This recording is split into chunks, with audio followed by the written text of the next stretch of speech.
Hello, everyone. Welcome to another live stream of Sports Point Cricket. Like every night, we are live again to analyze India versus Australia, the pink ball test. The second day's play just got over, and we are with all the updates and analysis of the second day's game between Australia and India at the iconic Adelaide Oval. This is Kaushik Vishwas, the content of Sports Point Cricket. Like every evening, doing with the live session for you. Just like every day, let me know if you have joined. Let me know that if you can hear me or not, if you can see me or not. I'm a bit technically handicapped with this, but I believe that you guys can hear and see me as well. Just allow me so that I can check it myself that we're live and we can go ahead with the session. And obviously, like every evening, I'll let you know again. We have a WhatsApp channel and Telegram channel as well. I will share the links there as well. You guys can join us directly from there as well. Okay. Yeah, I can see that you guys can see or hear me as well. So guys, quickly join in. We have a terrific session ahead. We'll analyze everything that happened during the second day's play. Uh, we'll go with one by one, and yeah, you guys can also drop your comments, drop your thoughts, drop your questions as well. I guess I believe that I'll be able to answer them as well, or if you have anything in your mind you can share them as well. I'll try to take a look at them quickly and answer to those questions as well. Just give me a moment. I'll just share the links with share the links on our WhatsApp and Telegram channels for each and everyone who is at the moment on our channel can join as well. So just allow me a few moments.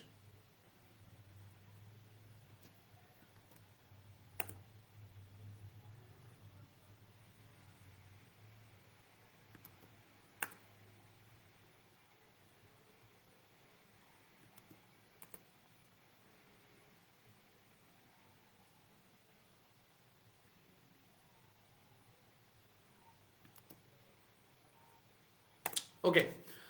So no more wasting of time. I'll straight go into the action and analyze everything that happened at the Adelaide Oval on day two. Obviously, as I expected, Jasprit Bumrah will bring his A game on the start of day two's play, and obviously we got to see that how Jasprit Bumrah was able to dismiss McSweeney within the first few overs of the day.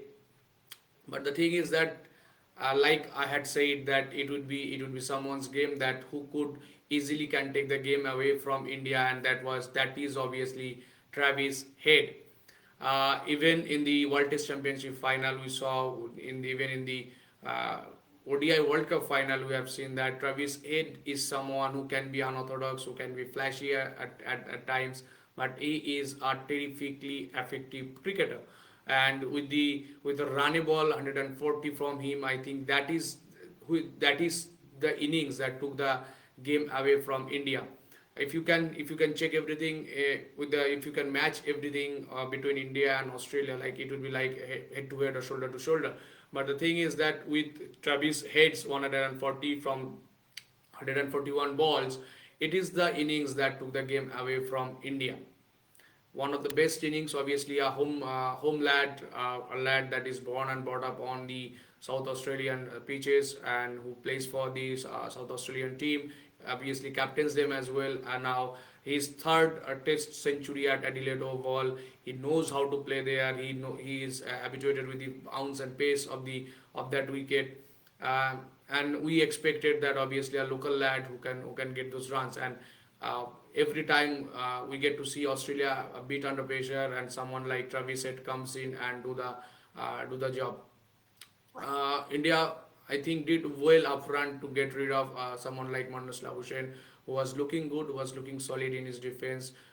Good for Nitish Kumar Reddy that he was able to get his another test wicket, and a wicket of someone like Marnus Labuschagne would good to his confidence as well. Sharp catch from Yashasvij as well in that occasion. But the thing is that why we were not able to get rid of Travis Head? Why he has been someone who keeps on traveling the Indian cricket team at in every tough moment, be it the World Test Championship final, be it the ODI World Cup final, or be it a pink ball test like this. Why the Indian cricket team are not been able to get rid of Travis Head early? So I'll point out two or three things that I believe that has gone well that has worked well for Travis Head in all this occasion. So Travis Head is someone who likes to be on the onside of the ball, who likes to have a room outside off stump, and even if you run through all the highlights of his today's innings, you will get to see even he can slash or even he can cut a ball from like 1 inches away from the off stump. This is something that works really well for him, and he is someone who obviously waits for the shorter ball to cut and pull to play square of the wickets, and that is why I think Harshit Rana missed a trick there. If you can check in the second innings of the Perth Test, Jasprit Bumrah got his nick bowling at the length, bowling at a fuller length, nicking away, moving away the ball from around the off stump. So I think he is someone that you need to be upright from ball number one. And obviously with Ashwin tried to lure him to come out and play those big shots. And obviously, as one of my friends, Abtak, has already posted on his Facebook, that with the stats he has against Ravichandran Ashwin is incredible. He's someone who goes for the big shot. He's someone who is undoubtedly fearless against any of the bowlers, and he is someone who likes to score quick runs, which enables his team and his bowlers like Mitchell Starc and Pat Cummins to have a longer time to bowl out the opponents. So number one, it is he's someone who looks for the shorter ball. He's someone who looks for cut and pull, and he is someone who looks for the room outside off stump. So even if you come around the wicket to him, like what Jasprit Bumrah and Harshit Rana tried to do, even if you come around the wicket to you, you need to be on the money within the stump every time you bowl at him. Just because, yes, obviously at times he opens up, he squares. You can square him up if the ball comes in from around the wicket and then moves away or straightens a bit as well. But even in that scene, you need to be within the stump to be able to get him out early. And if you do not get him early, someone who likes to go at the bowlers, he is someone who always loves to come on the front foot and play those shots. So I think India missed a trick there, but by not bowling enough of fuller length deliveries, by not bowling those typical wicket to stump bowling when he was at the crease early in his innings. And with Ashwin, I think I believe that he could have bowled a bit more. With Harshit Rana going for runs, with Nitish Kumar Reddy not getting enough of the edges or enough of the good deliveries out of his spell, I believe Ravichandran Ashwin could have bowled a bit more, so that Harshit Rana or Nitish Kumar Reddy could have bowled from the end where Jasprit Bumrah was bowling as well. I believe from that end, ball was doing a bit more, and with the pink ball, it was like doing that extra bit, it also had the extra zip that would have helped Harshit Rana or Nitish Kumar Reddy. But nevertheless, a typical brilliant innings from Travis Head. He loves to play against India. He loves to be in the occasion where his team needs him the most. And another terrific innings from the southpaw. But India did well in that. Even if you take out the 140 of Travis Head from Australia's innings, Indian bowlers did really well. Very happy for Mohammad Siraj, who got like 4 wickets.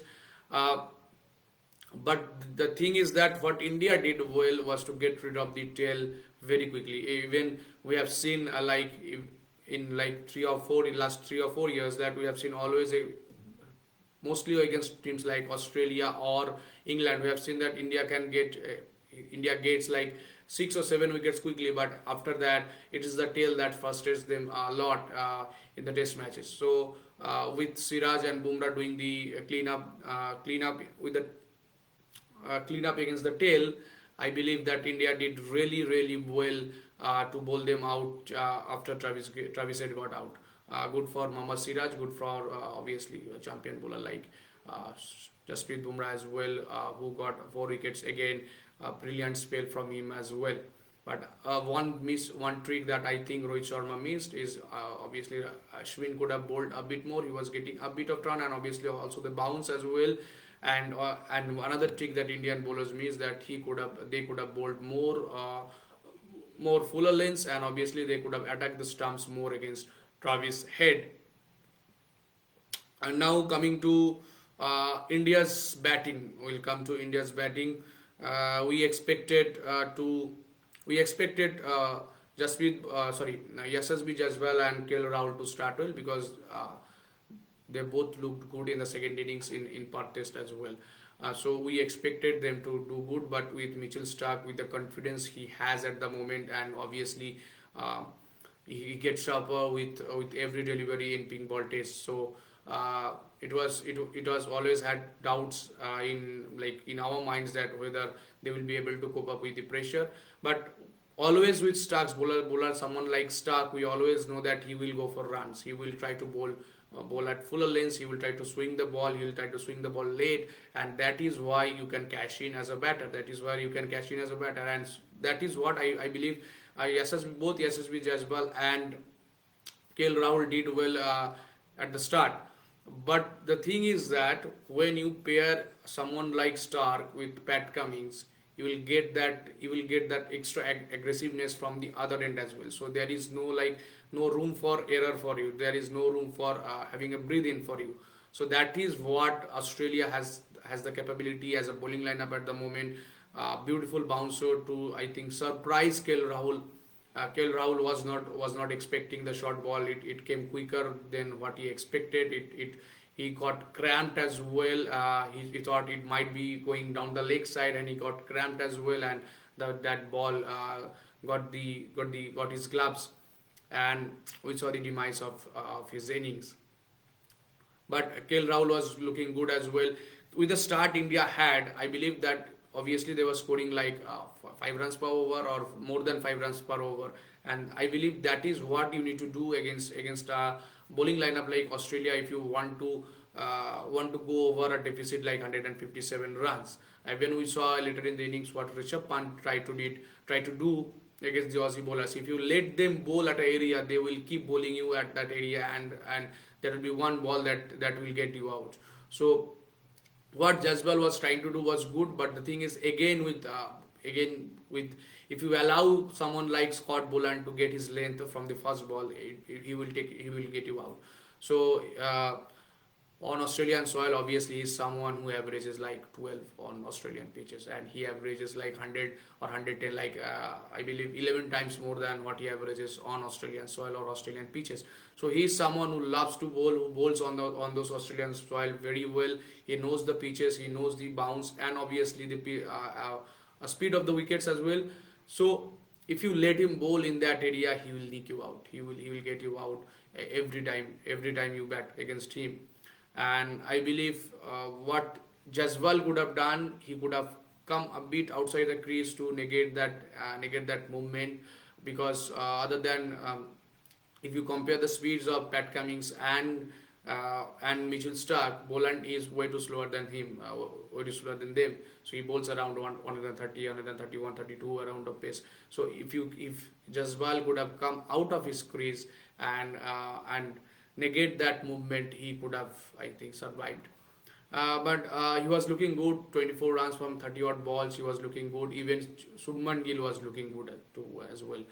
The thing is that with the Indian players that we have now at the moment, you need to, when you are set, when you have scored 20 odd runs, when you have scored 30 odd runs, you need to score that big runs like we used to see with someone like someone like a Ricky Ponting or someone like Sachin Tendulkar, or even a peak Virat Kohli. Like when you are in, you need to convert those innings into a big score. But the thing is that again a beautiful delivery from Mitch Stark, like it swung like late, like you could heard Ravi Sastry saying that in the commentary, like it was a banana delivery, like it is a dream ball for any left arm pacer. You can ask me that as well. Like it swung very late. It came like it was like around the off stamp, that it came back sharp, and uh, Gill didn't have any answer to that. He was late to that. He didn't expect the ball to be swinging that late at that speed. It is quite impossible to face that. So I think Gill didn't have any answer to that, and I believe credit should go to Mitchell Stark, who was great with his swing and obviously a fuller length ball. But the question is now. Again, the question is now, if it is the end of road for someone like Virat Kohli and Rohit Sharma. The question has been like this since last 2 years, whether whether Kohli would find his form in his favorite place like Adelaide. Adelaide has been his favorite hunting ground. He has scored, like if I'm not wrong, with he has scored more than 4 centuries there, and he averages over 60 there. He is someone who loves to play at that ground. But even at his favorite hunting ground, you could see that he was not calm out there. He was trying to get to the ball. He was trying to force something. I thought he was not at his like stable condition. He was doing all those things, like he was throwing his bat. He was trying to run quick. He was trying to do a lot of things like in a short space of time, and that is why I believe that got better of him. Again, a terrific line around the off stump, which could have traveled anyone any better in the world. But the thing is that with Kohli, uh, we know that how he is able to negate those lines. With soft hands, with not letting the ball, no, not letting the bat go towards the ball, other than let the ball come to his bat, playing with soft hands, let those nicks go down the ground towards the third man or the sleep. But the thing is that he was so what I can say, what the word I should use, like he was so unstable at the crease, like he was trying to do so much things. I think this is not the Kohli that we love to see. And with Rohit Sharma, I believe that he never looked in like a confident batter out there. He always, I think, I if you could see his eyes, he was like nervous like hell. Even he was given out, but even he was given out LBW, but he had he had reviewed it as well. But you knew that with the spell, both Cummings and Stark was heavy. It would be tough for him to survive, and he was like playing for survival. Rohit Sharma was playing for survival. He didn't try to do anything. He didn't try to move out of his crease and try to play a shot or something like that. Like he always used to say like the intent. He used to use that word intent, but there was no intent in his batting, and he looked pretty nervous out there. And it was like time when someone like Pat Cummins gets better of him. So the question is whether it is the end of the road for both Indian legends. I believe uh, this obviously this is the last tour to Australia for both of them, and I also believe this might be the end of the road if Rohit Sharma fails to score again during this series. This would be the end of Rohit Sharma as a test batter. Obviously, as a test batter, we have seen. Someone like Jasprit Bumrah doing great job with the captaincy as well, and obviously we had reports of from the BCCI team Indian cricket team management, and obviously BCCI, that they are looking for someone like Shubman Gill as a all format player. But the question is that if is Gill ready for the T20 captaincy as well. Uh, so the question would be there. The question would be there throughout the series, throughout the Border-Gavaskar series, whether it is the end of the road for both the Indian legends. But I believe in Sydney or in Melbourne, there might be runs for Virat Kohli or Rohit Sharma. But even if they get runs with the way they are playing at the moment, especially Rohit Sharma, I believe this might be the end of the road for him as a test batter. But we saw what Rishabh Pant can do, what confidence can do, what fearlessness can do, if we win against good Australian bowlers. Like even in the commentary, we have seen that commentators like David Warner or someone like Harsha Bhogle was saying that if you let Scott Boland bowl at his areas, at his length, he will someone who will get you out anytime. So that is what Rishabh Pant tried to negate. First ball we saw that he came out of the crease and banged him over long off, and obviously with the acrobatic shots like over the third man or even over the fine leg, this will somehow I believe this will somehow make Pat Cummins think that yes, I need to put a fielder out there. I need to put a fielder out there. So in that case, he will lose a fielder like on the catching areas. So that is something I believe if Nitish Kumar Reddy and Rishabh Pant can do. Obviously, India still trailing by 29 runs, and if they can at least put fighting like 150, 180 odd runs with Ravichandran Ashwin next to come, India might fight back with the bowling they have at the moment. But they will need to, I guess, someone from the lower middle order would have to get a 70 or 80, and Rishabh Pant would have to get 100 to bail India out from this situation. Uh, you are not sure with Rishabh Pant what he would do. You are never sure with Rishabh Pant. Like he could score 150 or he even could get out in the first over like on day three. But the thing is that with the intent he has, I believe he would try to score runs. He would try to I think make a balance with defense and going for those big shots. And if he can somehow manage to score 100 here, that would be a fantastic thing for Indian cricket. And with Nitish Kumar Reddy scoring 240s already in this series, I believe that if he can give a hand to Rishabh Pant and score a 60, 70 or 80 odd runs, uh, India could bail out from this situation.